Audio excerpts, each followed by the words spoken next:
साला भोसड़ी वाला इंडिया से फोन करके मुझको तंग कर रहा है। नेपाल में आके दिखा ना तू एक बार। एउटा चाहिँ भारतीय नागरिकले मलाई मुख छाडेर बोल्दाखेरि म त्यसको के गरौँ, त्यसलाई चाहिँ फुलमाला लगाएर दम है तो नेपाल में आके दिखा साला, इधर आके दिखा, दम है तेरा?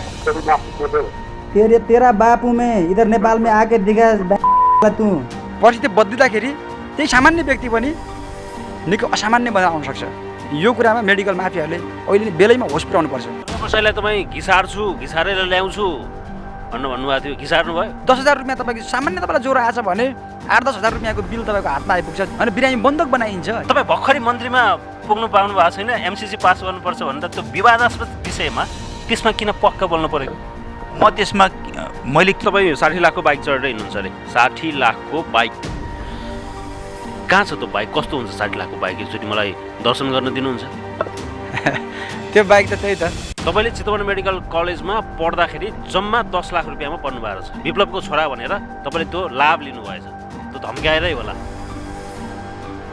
दुर्गा प्रसादले भनेको कुरा 10 लाखमा डक्टर बन्नुभयो नि डाक्टर साहब। कुलमान घिसिङको पुनर्नियुक्ति हुन्छ कि हुँदैन? मैले इभ्यालुएसन गरेर मैले ल्याएको कुलमान घिसिङलाई। तपाईँले ल्याउनु भएको कुलमान घिसिङलाई यो लोड सेडिङ अन्त्यको श्रेयमा तपाईँको नाम छुटिरहेको छ। त्यसो भए बिल्कुल सत्य कुरा हो। त्यसो भए त उहाँ बिना देशै चल्दैन, उहाँ बिना चाहिँ ऊर्जा मन्त्रालय चल्दैन, उहाँ बिना विद्युत प्राधिकरणै चल्दैन भन्ने कुरा। नेपाली राजनीतिमा एउटा भयङ्कर अवसरवादी नेताको रूपमा तपाईँ डर लाग्दो भएर निस्किन सक्नुहुन्छ। तपाईँले ठिक बुझ्नुभयो, सही हो, यही हो मैले भन्नु खोजेँ। त्यसको मूल्य देशले किन चुकाउने, जनताले किन चुकाउने? तपाईँहरूको प्रयोगशाला हो देश, तपाईँहरूको प्रयोगशाला हुन् जनताहरू। प्रयोगशाला ठान्ने यो प्रयोगशाला हो, यो सिस्टम बचाउने कुरा हो। नमस्कार, गण्डकी छड्केमा स्वागत छ। मेरो नाम अपिल त्रिपाठी हो। संसद विघटनपछि केपी ओली समूहतिर लागेका नेता टोपबहादुर रायमाझी ऊर्जा मन्त्री बनेका छन्। अबको ऊर्जा मन्त्रालय टोपबहादुर रायमाझीले हाँक्नेछन्। नेपाल विद्युत प्राधिकरणको कार्यकारी निर्देशक चयन गरिएको छैन। जनताको माग फेरि पनि कुलमान घिसिङ नै भन्ने छ।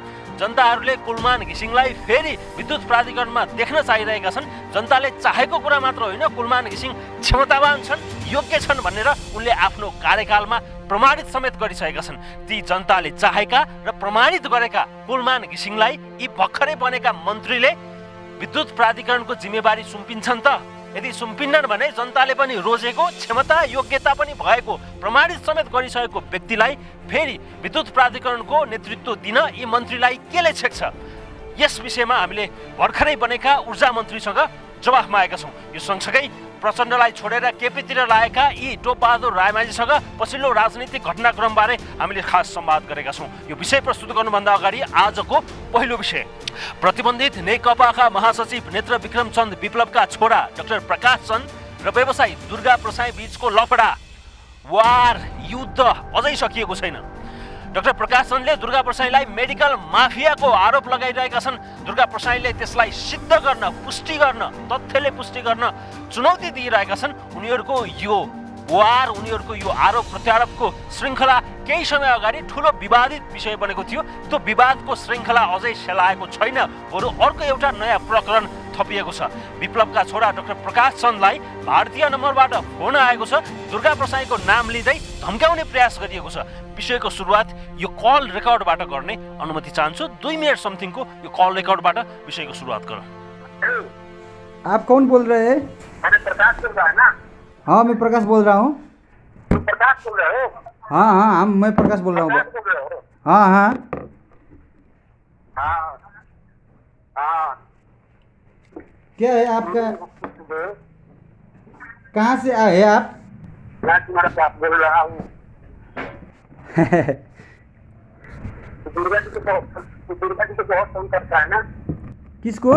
दुर्गा जी को बहुत तंग कर रहा है ना? दुर्गा जी को तेरे को बताता हूँ। दुर्गा परसाई को? तो उसको तंग कर रहा है ना? दुर्गा परसाई को मैं क्यों तंग करूं? आप कौन है दुर्गा परसाई के बात करने वाले? मैं तुम्हारा बाप बोल रहा हूँ। तेरी माँ तेरा बापू में इधर नेपाल में आके दिखा तू। साला तू मेरा बाप होगा? हाँ, साला तू सिखाएगा मुझको? मैं कौन हूँ, तू सिखाएगा मुझको? हाँ, साला इंडिया से मुझको फोन करके मुझसे इंडिया से फोन दम है तो नेपाल में आके दिखा साला, इधर आके दिखा, दम है तेरा? हैं साला भोसड़ी वाला, इंडिया से फोन करके मुझको तंग कर रहा है, नेपाल में आके दिखा ना तू एक बार साला। मुझको कॉल करके मेरा मुझसे ऐसा बात कर रहा है तू साला, नेपाल में आके दिखा, कौन है तू? दुर्गा को बहुत तंग कर रहा है ना शुरू में। दुर्गा को तंग नहीं, तंग है नहीं, अभी कुछ नहीं हुआ है, बुझ ले तू, समझा? दुर्गा को बहुत तंग कर रहा है शुरू में, तो शुरू में अपने समझता है तुमको एंटी साला नेपाल में आके दिखा, तू नेपाल में आके दिखा साला, इंडिया के गुंडे साले, तू एक मोहल्ले वाले साला, एक टोले गुंडा हो के मुझसे ऐसे बात मत कर, समझा तूने? साला नेपाल में आके दिखा, नेपाल में दुर्गा परसाई के जो बात कर रहा है ना तू क्या समझता है तो दुर्गा परसाई और मेरे बारे में? साला भिखारी, साला इंडियन औलाद साला, हमको ऐसे बात कर रहा है तू? हाँ तू हमसे ऐसे बात कर रहा है? नेपाल में आकर दिखा साला, तू एक बार नेपाल में आकर दिखा, तू ऐसा मुझसे बात करने के लिए तू नेपाल में आना चाहिए। दर्शक यस पछाडि हामी डाक्टर प्रकाश चन्दलाई जुन भारतीय नम्बरबाट फोन आएको छ त्यो फोनमा हामी त्यो नम्बरमा हामी सम्पर्क गर्न गइरहेका छौँ। ती व्यक्ति को हुन्, ती व्यक्तिलाई फोन गर्न कसले लगाएको हो, ती व्यक्ति के चाहन्छन्, ट्राई गरौँ। जिस नंबर से आप संपर्क करना चाहते हैं वह अभी स्विच ऑफ है, कृपया कुछ समय पश्चात प्रयास करें।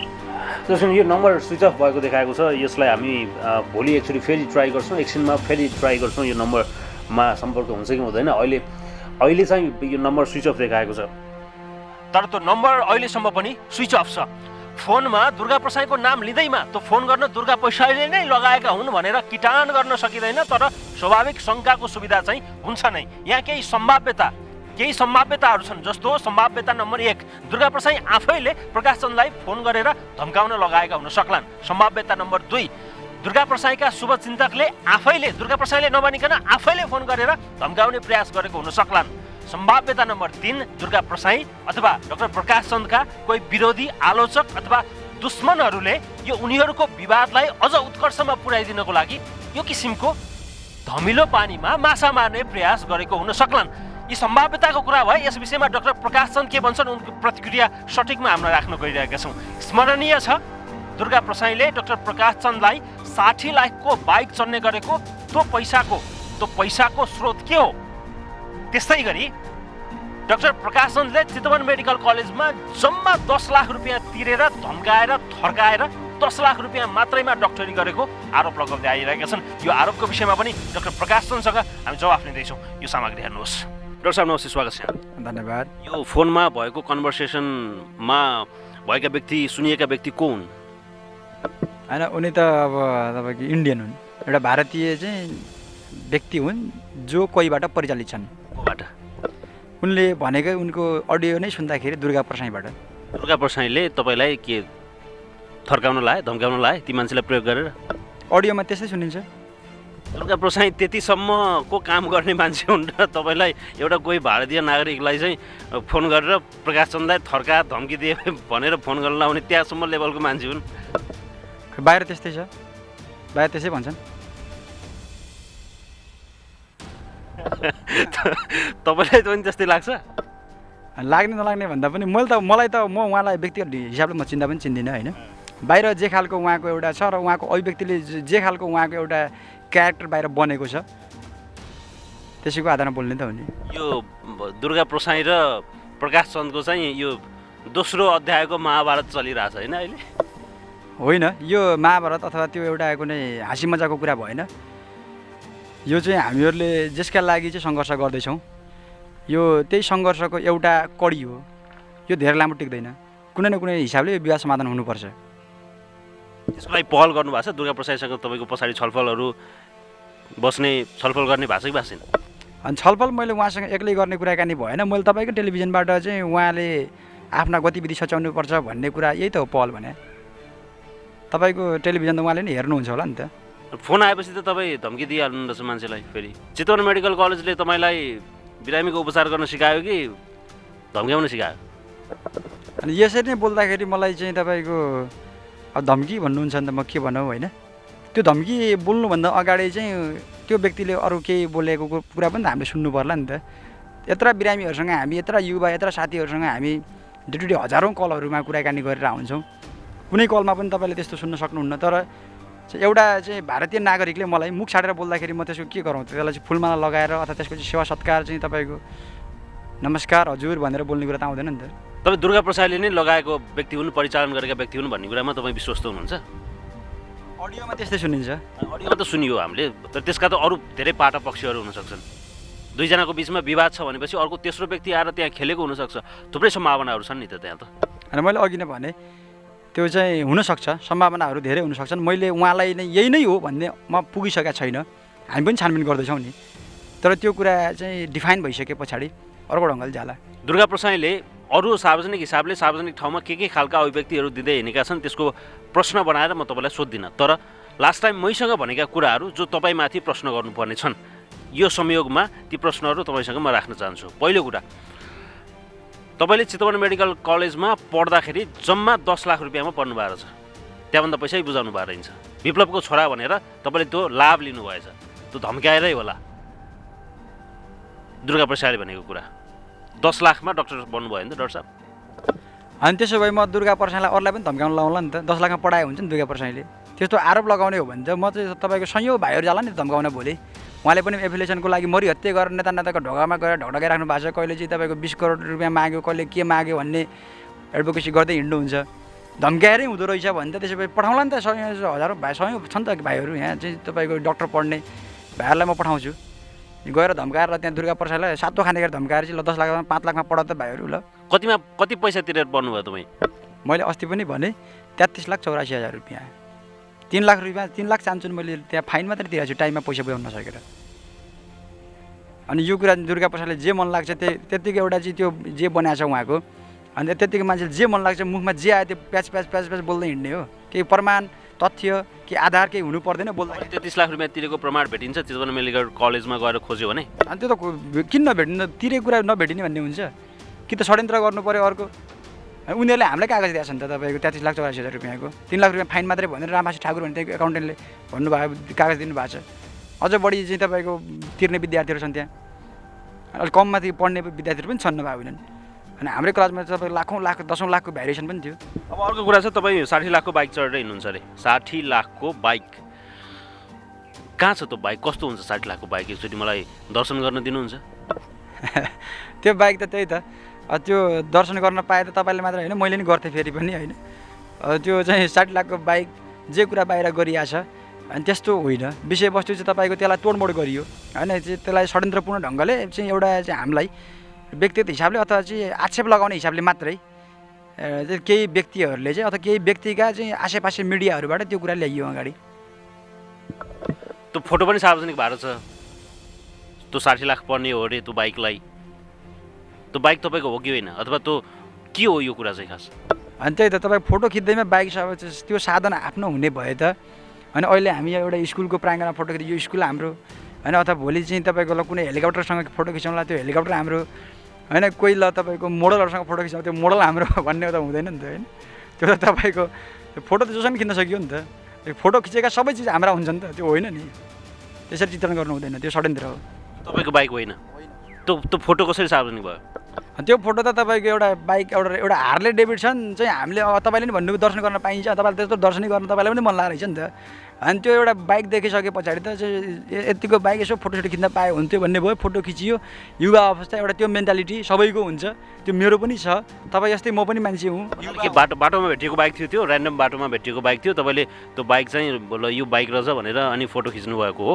हो, एउटा घरको पार्किङमा राखिराखेको, एउटा अफिसको भनौँ न अफिसको पार्किङमा राखिरहेको बाइक हो त्यो चौलाखेल। कसको बाइक रहेछ त्यो? पछि मैले बल्ल भयो त्यत्रो कन्ट्रोभर्सी आइसकेपछि पछि त बुझ्नै पर्ने भयो कसको बाइक हो यो भनेर पछि बुझ्दाखेरि चाहिँ थाहा भयो एउटा कुनै लिकर कम्पनीको मालिकको चाहिँ बाइक रहेछ भन्ने पछि थाहा पाएँ मैले। सवारी साधन के प्रयोग गर्नुहुन्छ अहिले? मसँग एउटा बाइक छ। कतिको छ बाइक? बाइक 5 लाखको बाइक हो, बुलेट बाइक। अब दुर्गा प्रसाईको प्रसङ्गमा चाहिँ एउटा सबैभन्दा महत्त्वपूर्ण प्रश्न उनले उठाइरहेको प्रश्न भनेको प्यार प्यार प्यार प्यार बोलेर हुन्छ, पुष्टि गर्नु पऱ्यो। कसरी पुष्टि हुन्छ कि म माफिया हुँ भनेर? मैले 3000 भन्दा बढी मान्छेलाई रोजगारी दिएको छु, करोडौँ रुपियाँ राज्यलाई ट्याक्स तिर्छु, क्यान्सर आफै पीडित भएर क्यान्सरलाई जितेर आएको मान्छे हुँ, क्यान्सरका बिरामीको उपचार गर्नको लागि गुणस्तरीय अस्पताल खोलेको छु, सेवा गर्ने मनसायले कुन हिसाबले म माफिया हुन्छु? 3000 मान्छेलाई रोजगारी दिने मान्छे माफिया हुन्छ, राज्यलाई ट्याक्स करोडौँ रुपियाँ ट्याक्स बुझाउने मान्छे माफिया हुन्छ, अस्पताल खोलेर स्वास्थ्य सेवा दिने मान्छे माफिया हुन्छ। तपाईँसँग तथ्य के छ दुर्गा प्रसाई माफिया हुनु भनेर? तपाईँ पुष्टि गर्न सक्नुहुन्छ दुर्गा प्रसाई माफिया हुनु भनेर? तथ्यमा भन्नुहोस्। अब यो बोल्ने कुरा भन्दा पनि तथ्य के होला भन्नुहोस्। अनि त्यो त तपाईँ हामीले त्यहीँ गएर बुझ्न पनि सक्छौँ। उनले जुन अस्पताललाई चाहिँ नितान्त सेवाको लागि क्यान्सर पीडितका लागि भनेर गर्दैछन् नि, ठिक छ, त्यो उनले खोले, ठिक छ, त्यसको लागि राम्रो छ होइन। उनले मेहनत गरे होइन, एउटा क्यान्सर अस्पताल खोले, ठिक छ, त्यहाँ बिरामीले सेवा पनि पाएका छन् होइन। एउटा चाहिँ तपाईँको बाहिर महँगो, निकै महँगोमा हुने उपचार उनले यहाँ गरे पनि छन्, रोजगार पनि पाछन् त्यहाँ। तर अनि उनले त्यहाँबाट असुल गरिरहेको फी के नेपाल सरकारले तोकेकै रेन्जमा छ त होइन? उनले त्यसमा गरेर देखाउन सक्छन् त होइन? उनले जुन ढङ्गले त्यहाँबाट बिरामीहरूबाट पैसा असुल गरिरहेछन्, के त्यो आम मान्छेको पहुँचमा छ त्यो उपचार होइन? मैले फेरि दुर्गा प्रसादलाई मात्रै व्यक्तिगत हिसाबले भनिरहेको छैन नि, यो त क्याटेगोरीको कुराकानी हो भने मैले त्यहीबाट भनिरहेको छु नि। मेरो दुर्गा प्रसादसँग मेरो व्यक्तिगत चाहिँ तपाईँको केही विषय होइन, यो मेरो व्यक्तिगत चाहिँ तपाईँले छैन भन्नुभयो। अब यसको मतलब चाहिँ नेपालमा अधिकांश अस्पताल सञ्चालकहरू माफिया हुन् होइन त? अधिकांश धेरै छन्, तपाईँले गएर बुझ्न सक्नुहुन्छ। मैले लगाएको आरोप मात्रै होइन यो, हामीले तथ्यको आधारमा बोल्नु पर्दाखेरि तपाईँ अहिले गएर हेर्नुहोस् त, त्यही ल्याब इन्भेस्टिगेसन। अहिले तपाईँ इमर्जेन्सीमा छिर्नुहोस् त, 10,000 रुपियाँ तपाईँको सामान्य तपाईँलाई ज्वरो आएछ भने 8-10 हजार रुपियाँको बिल तपाईँको हातमा आइपुग्छ, जबकि त्यो बिरामीको हैसियत अहिले साँझ गएर खाना के खाने भन्ने ठाउँमा छ। अनि त्यसपछि ऊ त्यहाँ छुटको लागि पहल गर्दाखेरि अनि बिरामी बन्दक बनाइन्छ। यो छ नि त नेपालको अहिले प्राइभेट सेक्टरको अस्पतालहरूको चाहिँ त्यो हबिगति त। अब यसलाई नियमन गर्ने, यसलाई नियन्त्रण गर्ने भनेको राज्यले हो। यसमा दोष त राज्यको होला नि त। छाडा छोडिदिएपछि, नियन्त्रण नगरेपछि, नियमन नगरेपछि त प्राइभेट सेक्टरले पैसा कमाउने धन्दा गर्छन्। यसमा दुर्गा प्रसाई अथवा दुर्गा प्रसाई जस्ता प्रवृत्तिहरू भन्दा पनि राज्यको नियमनकारी निकाय दोषी छ नि त यसमा त। ठिक छ, त्यही त हामीले ओभरअलमा त त्यही भनिरहेको छौँ नि। राज्य व्यवस्थाको कुरा पनि एउटा हो, तर राज्य व्यवस्था फितलो हुँदाखेरि अनि धमिलो पानीमा चाहिँ तपाईँ माछा मार्ने हिसाबले होइन, आम आधारभूत जनता, गरिब जनताहरूको ढाड सेर्ने गरी अनि उनीहरूलाई बन्दकै बनाउने गरी जे हुँदैछ, जे गरिरहेछन्, अनि यो पनि त सही भएन नि त। राज्य संयन्त्रको कुरा ठिक छ, तर राज्य अहिलेको मौजुद कानुनलाई पनि लागू गर्ने गरी मेडिकल सेक्टरलाई उहाँले सुधार्न खोज्ने हो भने कि योभन्दा राम्रो चाहिँ तब योभन्दा गुणस्तरीय, योभन्दा चाहिँ त सर्वसुलभ सेवा हामीले जनताको बिचमा ल्याउन सक्दैनौँ त? सक्छौँ नि त। जस्तो अहिले होइन नेपाल सरकारले तोकेकै फीहरूलाई हामीले लागू गर्ने हो भने अनि तपाईँको अहिलेको अवस्थाको भन्दा राम्रो तपाईँ गुणस्तरीय स्वास्थ्य सुविधा आधारभूत जनताको बिचमा ल्याउन सक्ने क्वालिटी छ अहिले पनि। तर त्यो किन गरिँदैन भन्दाखेरि राज्यका केही संयन्त्रका केही पोलिसी मेकरहरूलाई इन्फ्लुएन्स गरिन्छ, राज्य संयन्त्रमा बसेका नेता नेतृत्वहरूलाई इन्फ्लुएन्स गरिन्छ र त्यसलाई चाहिँ त्यहाँ क्र्याक गरेर त्यहाँ ह्याक गरेर चाहिँ अनि आम जनताको तर्फबाट ढाड सिकिन्छ। यही हो नि त अहिलेको चाहिँ तपाईँको यिनीहरूले गरिरहेको ओभरअल यो पर्पज त। त्यस कारणले गर्दाखेरि राज्य संयन्त्र गलत हो, सही हो भन्ने त हाम्रो कुरा पनि होइन, यहाँ गलत नै छ। अनि तर यो गलत भइरहेको बेलामा जनतालाई लुट्ने कुरा पनि त फेरि सही होइन नि त।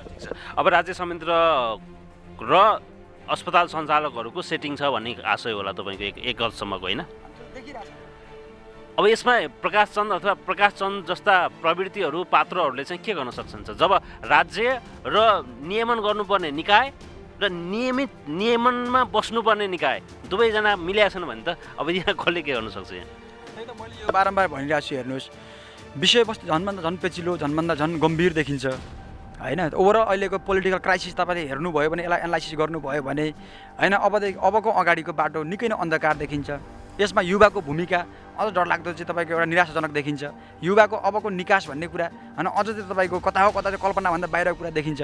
त्यस कारणले गर्दाखेरि अहिलेको परिस्थिति सामान्य हुँदाखेरि होइन, अहिलेको परिस्थिति सामान्य हुँदाखेरि हामी सामान्य देखिरहेको छौँ, तर कालान्तरमा गएर परिस्थिति असामान्य हुँदाखेरि यही सामान्य व्यक्तिले सयौँ माफियाहरूको चाहिँ तपाईँको लाई ऐठन पार्न सक्ने चाहिँ क्यालिबर भएको त्यो परिस्थिति आउन सक्छ भन्ने कुरा पनि हेकाइ राख्नुपर्छ भन्ने कुरा हो। हामीले यो निकै सिरियसली कुराकानी गरिरहेको छौँ। यो कुरा सधैँभरि परिस्थिति एउटै रहन्न, परिस्थिति बदलिँदाखेरि त्यही सामान्य व्यक्ति पनि निकै असामान्य बनेर आउन सक्छ। यो कुरामा मेडिकल माफियाहरूले अहिले नै बेलैमा होस पुर्याउनुपर्छ। दुर्गा प्रसाईलाई तपाईँ घिसारेर ल्याउँछु भन्नुभएको थियो, घिसार्नु भयो? त्यो त तपाईँको अहिले घिसार्ने, अहिले भर्खर तुरुन्तै तात्तातै भर्खरै घिसाएर मेरो अगाडि ल्या भन्ने कुरा होइन नि। अनि यो त तपाईँ घटनाक्रमले पुष्टि गर्दै जान्छ, घिसारिन्छ घिसारिँदैन भन्ने कुरा त। घिसार्नुहुन्छ डाक्टर साहब?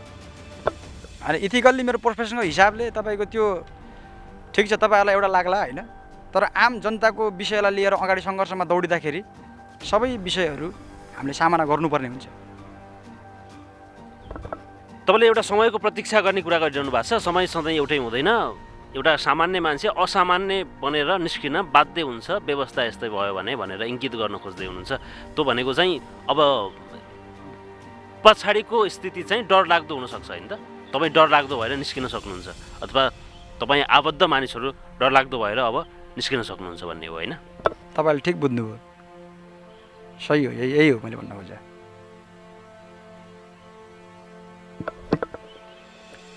अहिले चाहिँ के तयारी पुगेको छैन कि आवश्यक ठान्नु भएको छैन? अहिले विषयवस्तु यसरी नै हल गरौँ भन्नेमा छौँ हामी। सकेसम्म होइन सबैलाई सहज हुने गरी नै हल गरौँ भन्ने ठाउँमा छौँ अहिले। त्यस कारणले गर्दाखेरि होइन आवश्यकता भए तापनि एकैचोटि होइन त्यो चाहिँ घायल लाग्दो समय त्यहाँ त्यो परिस्थितिमा नजाउँ भन्ने हो अहिले हाम्रो कुरा। त्यस कारणले गर्दाखेरि तपाईँले भने जस्तो आवश्यकतै नभएको कुरा होइन, आवश्यकता भएरै हामीले इभन यतिको कुरा गर्नु पनि आवश्यकतै भएर गरिरहेछौँ। अरू कुरा हामीले धेरै अन्तिम पटक पनि गरिसकेका छौँ। अब यो टेलिफोनको विषयमा यो तपाईँलाई आएको अब यसलाई धम्की भनौँ, तपाईँले पनि धम्क्याउनु भएको छ, यो विषयमा चाहिँ तपाईँको अरू केही टिप्पणी छ कि छैन? होइन छैन, मेरो यो कुरा केही पनि छैन होइन। दुर्गा परसाईले चाहिँ उहाँको नाम कोड गरिराख्नु भएको छ, दुर्गा परसाईको नाम कोड गरिरहेको छ त्यो अडियोमा, त्यो इन्डियन नागरिकले। त्यस कारणले गर्दाखेरि अनि यो नगर्नुहोस्। उहाँहरूले यदि यो गरे हो भने पनि मेरो उहाँहरूलाई सुझाव आग्रह अहिलेसम्म पनि मेरो के भन्दाखेरि संयम हुनुहोस् तपाईँहरू, यो नगर्नुहोस्, दुर्घटना पर्नुहुन्छ तपाईँहरू। अनि युवाहरूसँग अनि अझ पनि मेडिकल क्षेत्रका सचेत युवाहरूसँग तपाईँको यो अनावश्यक कुराहरूमा अनावश्यक विषयमा जुवाएर नखोज्नुहोस्। होइन मैले अघि पनि भने परिस्थिति सामान्य हुँदाखेरि हामी सामान्य देखिन्छौँ, तर परिस्थिति बदलियो भने तपाईँहरू पनि फेरि यो अवस्थामा तपाईँहरू बाँकी रहनुहुन्न। मैले अन्तिमसम्म पनि उहाँलाई अनुरोध गर्ने कुरा यही हो कि अनावश्यक यस्ता उटपटाङ गतिविधिहरूमा तपाईँहरू नलाग्नुहोस्। यसले तपाईँले सोचेको ठाउँमा पुर्याउँदैन। तपाईँले जसका लागि चाहिँ आम यी चाहिँ तामझाम गरिराख्नु भएको छ यसमा तपाईँहरू दुर्घटना पर्नुहुन्छ भन्ने मेरो अनुरोध हो उहाँहरूलाई। तपाईँ भेटेको बेलामा मेरो अन्तिम एउटा प्रसङ्ग छ। केपी शर्मा ओलीको सिफारिसमा राष्ट्रपतिबाट संसद विघटन भएको छ। यसो त विषय सर्वोच्च अदालतमा अहिले विचाराधीन छ। कारण देखाऊ आदेश पनि जारी गरेको छ हिजो सर्वोच्चले। यसमा तपाईँहरूको धारणा के छ, तपाईँहरूको बुझाइ के छ? अनि यसमा अब तपाईँले अब ठिक छ, यो एउटा कुन ढङ्गले सोध्नुभयो होइन। मैले एज अ मेडिकल एउटा शिक्षा लिएको एउटा युथ सामान्य मैले अहिलेको अब यो राजनीति लामो समयपछि अत्याधिक तातेको बेला हो, यो त्यो समसामयिक पनि अलिकति होस् भन्न मात्रै सोधेको मैले। अब तपाईँ आन्सर कसरी गर्नुहुन्छ तपाईँको? एकदम मेरो निकै नै व्यक्तिगत मेरो धारणा बुझ्न खोज्नु भयो भने यो सही छ भन्ने हो। अलि लामो जवाफको अपेक्षा गरेको थिएँ मैले। केपी ओलीले जुन खालको बोल्ड डिसिजन अहिले लिनुभयो होइन, अहिलेको तपाईँको ओभरअल यो चाहिँ यही राज्य व्यवस्थामा रहिरहन्जेलसम्म यो खालको डिसिजन सही छ। तपाईँको कमसेकम एउटा बोल्ड डिसिजन गरेर होइन अहिलेको व्यवस्थालाई अगाडि होतार्ने चाहिँ एउटा मान्छे चाहिएको छ भन्ने त आमको बुझाइ हो नि। व्यवस्थालाई त कसरी होतार्छ र यसले? अर्कोचोटि प्रतिनिधि सभाको चुनाव हुन्छ, प्रधानमन्त्री चयन गर्छ, सिस्टम त यही त हो नि। चुनाव हुँदैन, तपाईँलाई किन त्यस्तो लाग्यो? चुनाव हुँदैन, तोकिएको समयमा नहोला, चुनाव त होला नि हजुर। अनि ठिक छ, चुनाव केही त्यो त तपाईँको 5 वर्ष पछाडि हुने चुनावको के अर्थ, अर्को सेटिङमा होला, त्यो त अर्को चाहिँ सेटअपमा होला होइन, भनेको टाइममा हुँदैन चुनाव।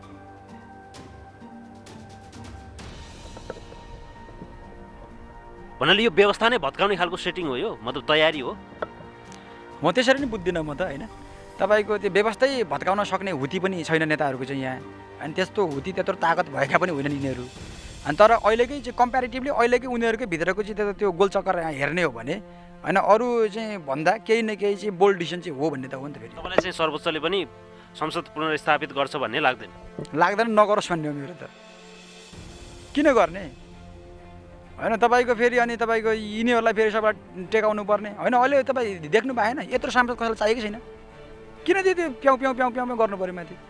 सांसद घटाउनलाई त विघटन गरे होइन नि त, यो व्यवस्था परिवर्तन गर्नलाई त विघटन गरे होइन नि त। यो हुँदाखेरि त्यो त होइन, पार्टीभित्रको नेकपाको पार्टीभित्रको आन्तरिक भागभण्डा नमिल्दाखेरि, आन्तरिक किचलो नमिल्दाखेरि भएको दुर्घटना नै हो यो त। यो त कुनै सिस्टम परिवर्तन गर्नलाई अथवा कोही देशमा आमूल परिवर्तन गर्नलाई गरेको विघटन त होइन। अनि यस्तो हुन्छ क्या सर, कतिपय औषधिहरू नि तपाईँले जेसका लागि खानुहुन्छ नि, कहिलेकाहीँ त्यो रोग नलागे पनि त्यो औषधि खाने, तर त्यसको साइड इफेक्टले चाहिँ होइन तपाईँको भएको समस्यालाई निको पार्ने भन्ने हुन्छ क्या। हो त्यस्तै हो यो पनि, जेसका लागि भनेर यो गरिया थियो तपाईँले भने जस्तो व्यवस्थित चाहिँ चेन्ज गर्ने भनेर नगरेको भए पनि जे गतिविधि भयो नि त्यसको इफेक्ट जे देखियो यो त सही छ भन्ने कुरा हो क्या बाहिर। अब कार्यक्रममा दोस्रो विषय प्रस्तुत गर्ने अनुमति चाहन्छु। संसदको विघटनपछि प्रचण्डलाई छोडेर केपी शर्मा ओलीतिर लागेका नेता टोप बहादुर रायमाझी ऊर्जा मन्त्री बनेका छन् भर्खरै। नेपाल विद्युत प्राधिकरणको कार्यकारी निर्देशक चयन गर्न बाँकी छ। जनताले कुलमान घिसिङलाई नै फेरि नियुक्त गर्नुपर्ने भनेर चौतर्फी आवाज उठाइरहेका छन्। यदि जसलाई नियुक्त गरे पनि यिनै मन्त्रीले अब सिफारिस गर्नुपर्नेछ प्राधिकरणको कार्यकारी निर्देशक। जनताले पनि चाहेको, क्षमता पनि भएको, क्षमता प्रदर्शन गरेर प्रमाणित समेत गरिसकेका कुलमान घिसिङलाई विद्युत प्राधिकरणको जिम्मेवारी दिन यी मन्त्रीलाई केले छेक्छ? आजको कार्यक्रममा हामीले मन्त्रीसँग जवाफ मागेका छौँ। यो सँगसँगै समसामयिक राजनीतिक विषयवस्तुमा गरिएको टोप बहादुर रायमाझीसँगको खास संवाद अब क्रममा। मन्त्रीज्यू नमस्ते, स्वागत छ। धन्यवाद हजुर। भर्खरै मन्त्रीमा नियुक्त हुनुभएको छ, धेरै धेरै बधाई छ र सफल कार्यकालको शुभकामना दिन चाहन्छु तपाईँलाई। ल यसलाई पनि धन्यवाद। मलाई एकदमै छोटोमा भनिदिनुहोस्, केही पनि कुरा नबनाइकन कुलमान घिसिङको पुनर्नियुक्ति हुन्छ कि हुँदैन? अब कस्तो छ भन्नुहुन्छ भनेदेखि कुलमान घिसिङको पुनर्नियुक्ति गर्ने कि अरूलाई गर्ने कि भन्ने कुरा सरकारले सोच्ने कुरा हो, सरकारले निर्णय गर्ने कुरा हो होइन। अहिले कसैलाई टिको लगाइदिएर गर्ने तपाईँको सिफारिसमा गरिने निर्णय भएको भएर तपाईँ त मोडमा हुनुहुन्छ कि हुनुहुन्न? घिसिङलाई जुन बेलामा म ऊर्जा मन्त्रालयमा थिएँ त्यो बेलामा कुलमान घिसिङलाई ल्याउनको लागि इभ्यालुएसन गराएर लास्टसम्म 3 महिनासम्म इभ्यालुएसन गराएर उहाँलाई ल्याउनको लागि प्रस्ताव गरेको र क्लिक गर्न मात्रै बाँकी थियो, सबै प्रस्तावमा गरिएको थियो। यदि त्यो नगरेको भए जुन पुरानो चाहिँ एमडीले चाहिँ के छ भने स्टे अर्डर ल्याउने सम्भावना थियो। मैले इभ्यालुएसन गरेर मैले ल्याएको कुलमान घिसिङलाई, मेरो प्रस्तावमा उहाँ आउनुभएको हो। उहाँले राम्रै काम गर्नु, उहाँले त्यो 79 बुँदा जो मास्टर प्लान बनाउनलाई पनि उहाँलाई मैले त्यो कमिटी राखेको थिएँ। तपाईँले ल्याउनु भएको कुलमान घिसिङलाई यो लोड सेडिङ अन्त्यको श्रेयमा तपाईँको नाम छुटिरहेको छ? त्यसो भए बिल्कुल सत्य कुरा हो। तपाईँ ऊर्जा मन्त्रालयका कर्मचारीले सोध्नुहोस्, विद्युत प्राधिकरणका कर्मचारीलाई सोध्नुहोस् कि त्यो चाहिँ नि लोड सेडिङ मुक्त गर्ने मास्टर प्लान कसले बनायो भनेर सोध्नुहोस्, कसको नेतृत्वमा भयो भन्ने सोध्नुहोस्। त्यो कसैले त्यसमा गलत गरेछ भने मैले त्यसको जिम्मेवारी लिन्छु। तपाईँ जनार्दन शर्माको भूमिकाको बारेमा केही टिप्पणी गर्न चाहनुहुन्छ लोड सेडिङ अन्त्यमा? मैले उहाँले सकारात्मक भूमिका खेल्नुभयो, त्यसको लागि सम्मान गर्छु। पछि वर्षमानले पनि राम्रो गर्नुभयो, त्यसलाई सम्मान गर्छु। ठिक छ, अब कुलमान घिसिङले राम्रो काम पनि गर्नुभएको छ भनेर तपाईँले पनि स्वीकार गर्नुभयो होइन? अब त जनताले पनि उहाँलाई त अझ देशकै नेतृत्व दिनुपर्छ भन्ने खालको आशय व्यक्त गरिरहेका छन्, सञ्जालमा देखिन्छ। अनि त्यसो हुँदाखेरि जनताले पनि चाहेका छन् उहाँ क्षमतावान पनि हो भन्दाखेरि उहाँको पुनर्नियुक्तिमा खास समस्या कहाँनिर अल्झिरहेछ? होइन, अब कतिपय मान्छेले राम्रो काम गर्छन् होइन, सम्मानजनक काम गर्छन्, उपलब्धिपूर्ण काम गर्छन् भन्नको मतलब चाहिँ अरू देशमा अरू मान्छेहरू छैनन् र अरूले गर्न सक्दैन भन्ने त होइन नि, अरूले पनि गर्छन् नि त। त्यसो भए त उहाँ बिना देशै चल्दैन, उहाँ बिना चाहिँ ऊर्जा मन्त्रालय चल्दैन, उहाँ बिना विद्युत प्राधिकरणै चल्दैन भन्ने कुरा त्यसरी हामी निष्कर्ष पुग्यौँ भने केपी ओली बिना देशै चल्दैन भन्ने त सोच्नु भएन नि हजुरले नि? केपी ओलीलाई एउटा देशको विशिष्ट परिस्थितिमा उहाँ आउनुभयो र उहाँले भनिरहनु भएको छ कि म यो अर्को त्यता नजाउँ यो कुरा भन्न दिनु न। उहाँले भनिरहनु भएको छ उहाँ कि यो कार्यकालपछि म चाहिँ पार्टी र सरकार छोड्छु पनि भन्नुभएको छ नि त। हामीले भनेका छौँ कि तपाईँ नछोड्नुहोस्, तपाईँ बिना देशै चल्दैन भनेको छैन नि, केपी बिना यो देशै चल्दैन भन्ने एउटा विशिष्ट शब्दमा इतिहासको मागले चाहिँ बनाउने कुरा हो कसैलाई पनि होइन। अरू मन्त्री भएका थिए भने कोही अवसरवादी भएर भएका थिए भन्ने त्यसरी अर्थ लाउनुहुन्न। त्यो त इतिहासको आवश्यकता, देशको आवश्यकताले पैदा गर्ने चिज हो। मन्त्रीज्यू, मैले एउटै मात्रै प्रश्न तपाईँलाई सोधिरहेको छु, यसको जवाफ म ठ्याक्कै पोइन्टमा जान चाहन्छु। मैले जानकारी भएसम्म तपाईँको सिफारिसमा मन्त्री परिषदले गर्ने निर्णय हो विद्युत प्राधिकरणको कार्यकारी निर्देशकको नियुक्ति। तपाईँले भर्खरै भन्नुभयो अब तपाईँको आशयले त कुलमान फेरि नियुक्त हुने सम्भावना देखिएन होइन? कुलमान बिना के मन्त्रालय नै नचल्ने, प्राधिकरण हाँक्नै नसक्ने, अरू मान्छे नै छैनन् देशमा भनेर भन्नुभयो भनेपछि तपाईँ कुलमान ल्याउने मुडमा हुनुहुन्न भनेर चाहिँ हामीले स्पष्ट बुझ्नु पर्यो। त्यस्तो हामी सल्लाह गर्छौँ होइन, मूल्याङ्कन तपाईँको व्यक्तिगत तपाईँले गर्ने सिफारिसको कुरा भएको भएर मैले तपाईँको व्यक्तिगत मुड बुझ्न खोजेको क्या। मैले अलिक व्यक्तिगत मेरो कुरा भन्दा पनि हामीले चाहिँ संस्थागत रूपमा छलफल गर्छौँ होइन। त्यसपछि कसलाई ल्याउने के गर्ने भनेर गर्छौँ, एजिटी राख्ने कि त्यसपछि हामीले अर्कालाई ल्याउने कि कुलमान ल्याउने, हामी आम रूपमा ओपन छौँ, त्यसमा समस्याहरू हुँदैन। हामीले चाहिँ त्यसलाई चाहिँ हामी छलफल गरेर निष्कर्ष निकाल्छौँ। सरकार मैले मात्रै गर्ने पनि होइन, अरू विशेषज्ञ बुद्धिजीवीहरू, अरू मन्त्रालयका मन्त्रीहरू, नेताहरूसित पनि म गएर कार्य गर्छु र त्यसपछि हामीले एउटा निष्कर्षमा पुग्छौँ। म तपाईँको धेरै समय लिन चाहन्न। अन्तिममा संसद विघटनको विषयमा केही स्वाभाविक प्रश्नहरू मात्रै तपाईँको धारणा त्यसमा लिन चाहन्छु। तपाईँ एमसिसी सम्बन्धी पनि अलिकति त्यहाँ चाहिँ म प्रति अलिकति चाहिँ यो विषय मैले एमसिसीकै विषयमा मैले यो तयारी गरेको पनि थिइनँ। त्योभन्दा पनि मलाई एउटा ताजुब लागेको कुरा चाहिँ के छ भने तपाईँले सम्झाइहाल्नुभयो, अब यो तपाईँले सम्झाएकै भएर प्रश्न गर्छु। तपाईँ मन्त्रीमा नियुक्त भइसके पछाडि तपाईँले पदभार ग्रहण गर्दै गर्दाखेरि देशमा यस्तो खालको विषम परिस्थिति छ, संसद विघटन भएको छ, राजनीति तातेको छ, तपाईँले चाहिँ त्यो एमसिसीको विषयमा फुत्त बोलिदिनु भएछ। अनि मान्छेहरूले के भनिरहेछन् भने संसद विघटन र पछिल्लो राजनीतिक घटनाक्रम एमसिसीसँग समेत कनेक्टेड छ भनेर मान्छेहरूले टिप्पणी गरे। मन्त्रीज्यू भर्खरै मन्त्रीको कुर्सीमा बस्न नपाउँदै त्यो एमसिसी लागू गर्नुपर्छ भनेर त्यो विवादास्पद विषयमा किन अभिव्यक्ति दिनु परेको? त्यो जरुरी थिएन नि त। ठिक छ, तपाईँको धारणा होला त्यसलाई पास गर्नुपर्छ होला, त्यो समय थियो नि त। तपाईँ भर्खरै मन्त्रीमा पुग्नु पाउनु भएको छैन, एमसिसी पास गर्नुपर्छ भनेर त्यो विवादास्पद विषयमा त्यसमा किन पक्क बोल्नु परेको? म त्यसमा मैले के बोलेँ भन्ने कुराहरू पहिला चाहिँ त्यसको चाहिँ छानबिन गर्नुपर्छ। जसरी न्युज आयो नि, मिडियाहरूले चाहिँ तपाईँहरूले गर्नुहुन्छ भन्ने होइन, कतिपय मिडियाहरूले, कतिपय सोसियल मिडियाहरूले चाहिँ विषयवस्तुलाई ट्याक्कै उल्टो गराएर पनि छापिदिने चलनहरू देखिरहेका छौँ, हामीले बुझिरहेका छौँ। तपाईँ हामीलाई सबैलाई पर्न सक्छ। मैले एमसिसीसँग एमसिसीको नाम किन लिएँ भन्दा एमसिसीले देशमा के छ भन्नुहुन्छ भने सडक र ऊर्जामा खर्च गर्ने भनेको छ। जुन बेलामा म चाहिँ 72 सालमा सरकारमा गएको थिएँ, त्यस बेलामा 12, 14, 18 घन्टा लोड सेटिङ थियो। त्यो के कारणले भयो भने त्यसको चाहिँ गहिरो अध्ययन गरेर मैले मास्टर प्लान बनाएँ 79 बुँदा। त्यो इतिहास साँची छ। 72 सालमा जुन लोड सेटिङ भयो हामीसित इनर्जी कम थियो। अहिले जब इनर्जी अहिले चाहिँ वास्तवमा हामीलाई देशमा लोड सेटिङ मुक्त गर्ने खालको इनर्जी छ। अब डेभलपरहरूले उत्पादन गरेछन्, हामीसित खपत गर्ने क्षमता छैन, हामीले बिक्री गर्ने क्षमता पनि छैन। त्यो एमसिसीबाट ट्रान्समिसन लाइन निर्माण गरेर सबै विद्युतहरूलाई केन्द्रित गरेर हामीले एक्सपोर्ट गर्नुपर्ने त्यो स्थिति आवश्यकता छ। एमसिसीले त्यतातिर चाहिँ लगानी गर्ने भनेको छ। तर अब एमसिसी के छ भन्नुहुन्छ भने लड्केर बसिरहेछ।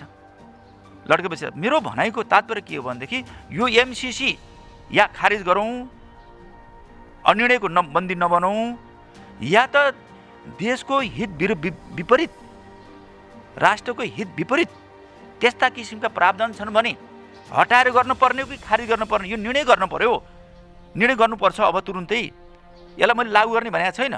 त्यो तलको कन्टेन्ट हेर्नुहोस् त, त्यो बाहिर के हालिदियो भनेदेखि एमसिसी टोपबहादुर रायमाझीले मन्त्रीले लागू गर्ने भन्दै मान्छेलाई विवाद बनाउनु पर्ने छ। फेरि मिडियाको के चलन देख्छु भनेदेखि भित्र एउटा हुन्छ, बाहिरको शीर्षक हालिदिएपछि प्रोभोकेटिभ बनाइदिएर त्यसलाई पढ्ने गराइदिने कि त्यसलाई पढ्छन् भनेर कि नदिने पढ्दैनन्, प्रोभोकेटिभ बनाइदिने। यस्तो किसिमले पनि मान्छेलाई बनाउनु पर्यो। शीर्षक मात्रै नहेरौँ, मेरो भनाइ छ कि खारिज गरौँ तुरुन्तै, कि अर्को लगानीकर्ता खोजौँ या देशको लगानीले चाहिँ हामीले त्यो ट्रान्समिसन लाइन बनाउनुपर्छ, ऊर्जा क्षेत्रमा लगानी गर्नुपर्ने छ। अब 5 महिनापछि 50 मेगावाट हाम्रो चाहिँ खेर जाँदैछ। सुन्नु यति भन्न दिनुहोस्। 5 महिनापछि हाम्रो 50 मेगावाट खेर जाँदैछ। आउने भदौसम्ममा 500 मेगावाट खेर जाँदैछ। दिनको अरबौँ रकम खेर जाँदैछ। त्यो यस्तो सङ्कटमा परेका छौँ। एमसिसी भनेर हामी झुन्निएर बसिरहेछौँ पुच्छर समातेर। खारिज गरिदिनु पऱ्यो, खारिज गरेर अर्को व्यवस्थापन गरौँ। त्यसमा झुन्निएर किन बस्ने, अनिर्णयको बन्दी किन हुने, कुरेर किन बस्ने भन्ने सन्दर्भमा मैले भनेको। अब साथीहरू तपाईँलाई त नम्बर, तपाईँहरू साथीहरूले के गरिदिन्छन् भनेदेखि एमसिसी लागू गर्नुपर्छ भनेर भन्दैछ।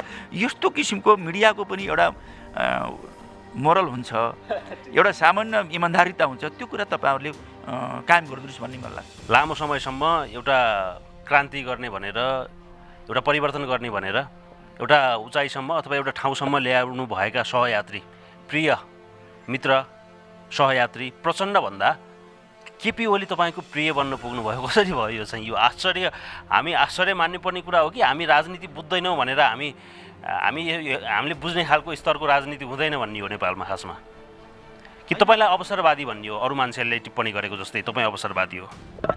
अरूले के भन्छन् त्यो कुरा त्यो उहाँहरूको अधिकारको कुरा हो, के भन्नुहुन्छ होइन, सत्य कुरा के हो भन्ने कुरा दोस्रो कुरा हो। र कमरेड प्रचण्डजी र माधव नेपालजीहरू अलिक वरिष्ठ नेताको प्रस्तावमा केपी ओलीजी पहिलो अध्यक्ष हुनुभयो र चुनाव झन्डै 2/3 बहुमतको सरकार जनादेश आइसकेपछि अब उहाँलाई केपी ओलीजीलाई नि सर्वसम्मत रूपमा संसद दलको नेता बनाइयो। यस अर्थमा केपीजी प्रधानमन्त्री र चाहिँ पार्टी अध्यक्ष पहिलो अध्यक्ष हुनुभयो। सबैले सर्वसम्मत निर्णय हो नि। उहाँहरू चाहिँ फेरि चाहिँ प्रधानमन्त्री र त्यसपछि पार्टी अध्यक्षको विरुद्धमा पहिलो अध्यक्षको विरुद्धमा उहाँहरूले चाहिँ उहाँलाई चाहिँ कारबाही गर्ने दिशातिर अगाडि बढ्नुभयो। त्यसले त पार्टी विभाजन हुन्छ नि। मेन कुरा सुन्नु न, केपी शर्मा ओलीलाई कारबाही गर्नु हुँदैन, उहाँ के हो, देवता हो उहाँलाई पार्टीले कारबाही गर्न सक्दैन? पक्नु न, होइन उहाँ देवता पनि मैले भनेको छैन, होइन मैले उहाँलाई दान पनि भनेको छैन। मात्र कुरा के चाहिँ के कारणले उहाँलाई कारबाही गर्ने एउटा आधार त हुन पर्यो नि। त्यस्तो चाहिँ आफ्नै पार्टी प्रतिपक्षले सरकारबाट गिराउने कुरा, गलत भयो भनेर प्रस्ताव गर्ने कुरा, होइन अविश्वासको प्रस्ताव गर्ने कुरा त्यो जायज मानिन्छ। तर चाहिँ के छ भन्नुहुन्छ भनेदेखि आफ्नै पार्टीका नेताहरूको नेतृत्वमा उहाँलाई कारबाही गर्ने बिना आधार। दोस्रो कुरा के छ भन्नुहुन्छ भने अब अध्यक्ष कमरेड प्रचण्ड जतातता गयो सबै उतै जानुपर्छ भन्ने त होइन नि, होइन सधैँभरि जो जता जानुहुन्छ होइन राम्रो गरे पनि मान्ने नराम्रो गरे पनि मान्ने त भन्ने हुन्न नि। मेरो कुरा भन्दै दिनु न होइन, जस्तो कि हामी शान्ति प्रक्रिया आउँदाखेरि पार्टी पहिलो भयो, दोस्रो 70 सालको चुनावमा तेस्रो भयो र अहिले गएको चुनावमा हामी एक्लै लड्यो भए के हुन्थ्यो, सायद कति हुन्थ्यो। त्यति हाम्रो चाहिँ चिज त कमजोर हुँदै गएको हो नि। किन बाबुरामले छोडे, किन उहाँको गुरु चाहिँ नि आदरणीय नेता वरिष्ठ नेता मोहन वैद्यले छोडे, विप्लव जस्ता योद्धाहरूले किन छोडे, बाबुराम भट्टराई प्रचण्डसित सँगसँगै किन जानु भएन, वैद्यजी उहाँको गुरु नै किन जानु भएन, रविन्द्र श्रेष्ठ किन गएनन्, विप्लव किन गएनन्, बादल किन गएनन्, टोपबहादुर किन, त्यो सोध्नु न तपाईँले। रामबहादुर थापा यदि प्रचण्डतिर गएको भए त तपाईँलाई गृहमन्त्री बनाउने प्रस्ताव गरेका रहेछन् केपी शर्मा ओलीले। नेपाली राजनीतिमा एउटा भयङ्कर अवसरवादी नेताको रूपमा तपाईँलाई मान्छेहरूले टिप्पणी गरिरहेका छन्। तपाईँ यो विषयमा जानकार हुनुहुन्छ कि त्यतातिर हेर्ने फुर्सद पाउनु भएको छैन, अथवा यो तपाईँको चासो अथवा मान्छेले के भनौँ भन्ने कुरा तपाईँको सरकारको विषय होइन? पार्टी तपाईँको चाहिँ नि एकताबद्ध थियो, फुट्यो होइन। त्यसपछि हामीले अब कसले कति अवसर लियो त्यो छोडिदिनुहोस्, यो जिम्मेवारी हो कि अवसर हो यो कुरा पनि हामी मूल्याङ्कन गरौँला। त्यो साथीहरूले धेरै बुझेर पनि भन्न सक्छन्, नबुझ्न सक्छन्, जनताले पनि भन्न सक्छन्। जस्तो तपाईँ ओली पक्षमा जाने र तपाईँले मन्त्री पड्काउने भन्ने कुरालाई चाहिँ हामीले स्वाभाविक रूपमा लिनुपर्छ। राजनीतिमा यो गिभ एन्ड टेक हुन्छ। सँगै पार्टी हुँदा, छलफल हुँदा, पार्टी विवादमा पर्दा, पार्टी फुटको दिशातिर अगाडि बढ्दा केपी शर्मा ओलीले तपाईँले भन्नुहोस् गृहमन्त्री या कुन मन्त्रालय रोज्ने हो तपाईँ रोज्नुहोस् र तपाईँ आउनु पऱ्यो भन्नुभएको थियो। मैले त्यसको इन्कार गरेको थिएँ। यस्तो हुँदैन, सहमतिबाट जानुपर्छ, हामीले सहमति सबैलाई समेटेर जानुपर्छ। म व्यक्तिगत रूपमा म मन्त्री हुनुलाई राजनीति लागेको होइन भन्नु मैले इन्कार गरेको कुरा सर्वविदित छ। तर चाहिँ यो बेलामा यदि चाहिँ अब सरकार लावारिस हुने, सडकमा जाने, अब आफ्नै पार्टीका नेता र सांसदले सरकार ढाल्ने स्थिति भइसकेपछि हामीले सरकार बन्ने स्थिति पनि देखेनौँ र परिवर्तनका मुद्दाहरू पनि चाहिँ के छ भनेदेखि लावारिस हुने।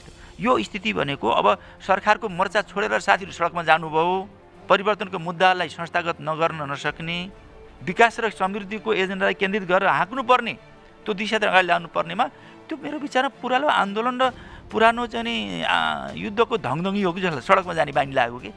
त्यसैले यता अहिले त एजेन्डा फरक छ नि, अहिले सडकमा जाने एजेन्डा होइन नि। अब संसद विघटनको कुरा गरेर हामी सकौँ। त्यो बेलामा तत्कालीन एमाले र माओवादी पार्टी एकता गर्ने, हामी स्थिर सरकार बनाउँछौँ, नेपालमा खास गरी अस्थिर सरकार भएर एउटा ट्र्याकमा जान सकेन देश, स्थिर सरकार बनाउँछौँ र हामीलाई अनुमोदित गरिदिनुहोस् भनेर जनतामा जानुभयो। जनताले त्यसलाई विश्वास गरे, जनताले अनुमोदन गरे र 5 वर्ष तपाईँहरूले स्थिर सरकार बनाउनुहोस्, विकासको आँधी बेरी ल्याउनुहोस् भनेर जनताले त्यसलाई अनुमोदन गरे। त्यो केलाई के पचेन भने जस्तो भयो। हुँदा खाँदाको संसद विघटन गरेर अब के का लागि चुनावमा जाने? अनि तपाईँहरूको पार्टीभित्रको कुरा होला नि त, यो त जे भए पनि तपाईँहरूको पार्टीभित्रको किचलो मिलाउन नसकेर त्यसको मूल्य देशले किन चुकाउने, जनताले किन चुकाउने? तपाईँहरूको प्रयोगशाला हो देश, तपाईँहरूको प्रयोगशाला हुन् जनताहरू। देश चाहे नेकपा होस् चाहे पूर्व कुनै पार्टी होस् त्यसको प्रयोगशाला होइन। इतिहासमा अहिलेका समकालीन नेता र पार्टीहरूले सरकार पक्ष होस् प्रतिपक्ष होस् होइन त्यो चाहिँ के छ भनेदेखि 240 वर्षको निरङ्कुश व्यवस्थालाई फाल्ने र देशमा सङ्घीय गणतन्त्र ल्याउने जुन किसिमको योगदान गरे यसलाई सम्मान गर्नुपर्छ। यो रेकर्डै हो र हामीले पछिल्लो चरणमा जुन किसिमको कमजोरी देखा परिरहेछ संसद विघटनसम्म जानुपर्ने स्थिति आयो। के कारणले हो? हुँदाखाँदाको सरकार, त्यसपछि 2/3 बहुमतको झन्डै सरकार र पार्टी बाहिर विपक्षले प्रतिपक्षले संसद के अरे अविश्वासको प्रस्ताव गर्ने कुरालाई गलत भयो भनेर सरकारले काम गर्न सकेन भनेर जायज अविश्वासको प्रस्तावलाई जायज मानिन्छ।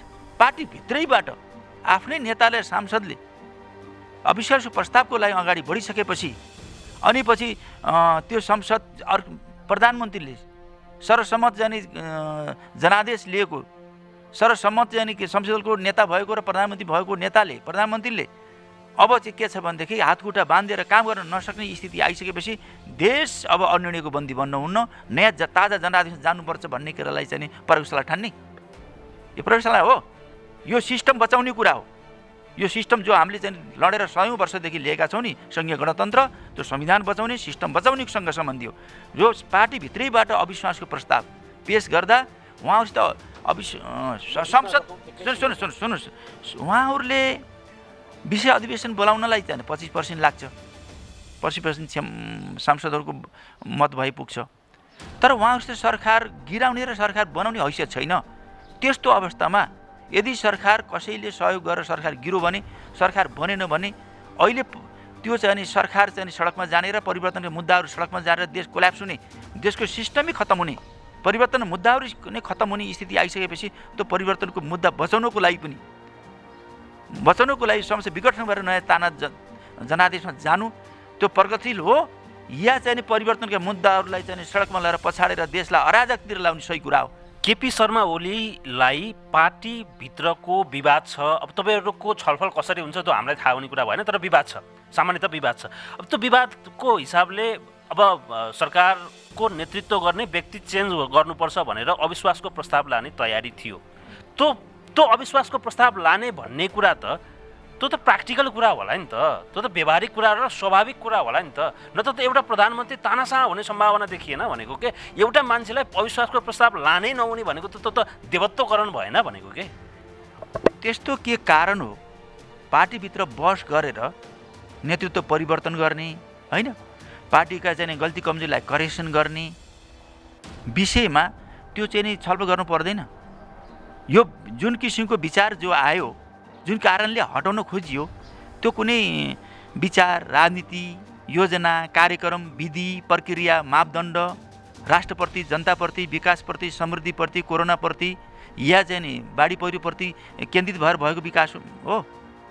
अब कसैलाई चाहिँ के छ भने अध्यक्ष चाहियो, कसैलाई प्रधानमन्त्री चाहियो भनेर अर्कालाई हटाएर व्यक्ति परिवर्तन गर्दैमा हुने कुरा। प्रतिस्पर्धा त पार्टीभित्र हुन्छ नि त। होइन, त्यो त विषयमा विचारमा केन्द्रित हुनु पर्यो नि, विचार र विधिमा हुनु पर्यो नि, योजना र कार्यक्रम हुनु पर्दैन। अनि प्रधानमन्त्रीज्यूले पार्टीका निर्णय मानिदिनु पर्यो, भदौ 16 लगायतका निर्णयहरू मानिदिनु पर्यो। अनि एक्लैले एउटा प्रधानमन्त्री, एउटा केपी शर्मा ओलीले सरकार चलाएको होइन होला नि त, पार्टी होला यो त। त्यही कारणले पार्टीका बैठकहरूलाई निर्णयलाई मान्ने होइन। उहाँले त चाहिँ भदौ 26 गते 16 होइन 26को भदौ 26को निर्णयलाई मान्छु भन्नुभयो, त्यसमा जाउँ भन्नुभएको थियो। म 2टा पद होइन एउटा पदसम्म लानु तपाईँले गर्नुहोस् न भन्ने कुरा हो होइन। एउटा चाहिँ नि पार्टी अध्यक्ष र प्रधानमन्त्री मध्ये एउटा सेयर गरौँ भनेपछि आफै सर्वसम्मतले बनाउँछ। 2टी पद हटाउनु भनेको त कसैलाई सडकमा लैजाने, कसैले चाहिँ नि अर्काले फेरि लिने, कुनै विचारमा फरक छैन, विधिमा फरक छैन, योजना कार्यक्रम छैन, राष्ट्र र जनताप्रति कुनै सरोकार छैन, खालि पदको लागि मात्रै लडाइँमा पद छोड्ने र लिने भन्ने हुन्छ। अन्तिममा एउटा रमाइलो प्रसङ्गबाट कार्यक्रमलाई सकौँ, यो छलफललाई सकौँ। तपाईँको यतापट्टि आउने भइसके पछाडि प्रचण्ड लगायतका पूर्व माओवादी नेताहरूसँग चाहिँ तपाईँको छलफल कुराकानी भएको छ कि भएको छैन, अथवा कस्तो खालको कुराकानी हुन्छ? तपाईँहरूको सम्बन्ध कस्तो खालको छ? तिक्ततापूर्ण छ अथवा तपाईँको कुरै भएको छैन, त्यो खालको माहौल नै छैन, त्यो खालको वातावरण नै छैन? म पार्टीमा जीवनभरि जस्तो राजनीति गरेँ, मैले कहिले कसैसित पनि तिक्ततापूर्ण या चाहिँ त्यस्तो प्रतिशोधपूर्ण व्यवहार गरिनँ। सायद म चाहिँ के छ भने सबैसित सहजीमा कुरा गरिरहेको छु र सहकार्य पनि गरेँ। अहिले पनि हाम्रो छलफल भइरहेछ। उतातिर बस्ने साथीहरू कस्तो खालको छलफल हुन्छ तपाईँहरू? होइन कसो भनेदेखि यो पार्टीलाई बचाउन सकिएन, गलत भयो र उहाँ त्यहाँ पनि महसुस गर्ने साथीहरू हुनुहुन्छ। साथीहरूले चाहिँ नि यो विचार, राजनीति, योजना, कार्यक्रम, विधि, प्रक्रिया, मापदण्ड, राष्ट्र, जनता, विकासलाई भन्दा पनि नेताहरूले गल्ती गरे भन्ने मान्छेहरू, नेताहरू त्यहाँ काफी मात्रामा धेरै हुनुहुन्छ, ठुलो सङ्ख्यामा हुनुहुन्छ, अधिकतम हुनुहुन्छ, करिब करिब सबै हुनुहुन्छ। तर पनि के छ भने हाम्रो आदत नहो, हामी जता लाग्यो त्यतितिर जाने भन्ने कुरा, विचार, विधिलाई, योजना र कार्यक्रमलाई केन्द्रित भएर हेर्ने भन्दा भोलि हामी चाहिँ अलिकति जे आदत भएर बसिया छ नि त्यो आदतका हामी अलिकति चाहिँ नि हामी अभ्यस्त पनि छौँ। त्यस कारणले यताउति हुने कुरा अर्कै कुरा हो। क्रमशः यो चाहिँ के छ भने फेरि पार्टी एकता र फेरि ध्रुवीकरण हुन्छ भन्ने जस्तो लाग्छ मलाई। त्यसको दिशामा म आफू पनि काम गरिरहेको छु। गण्डकी सड्के आजको लागि यति नै। अबको हाम्रो अर्को हप्ताको कार्यक्रम हेर्न नभुल्नुहोला। गण्डकी टेलिभिजन हेर्दै गर्नुहोस्। म लगायत सम्पूर्ण टिमलाई बिदा दिनुहोस्। नमस्कार।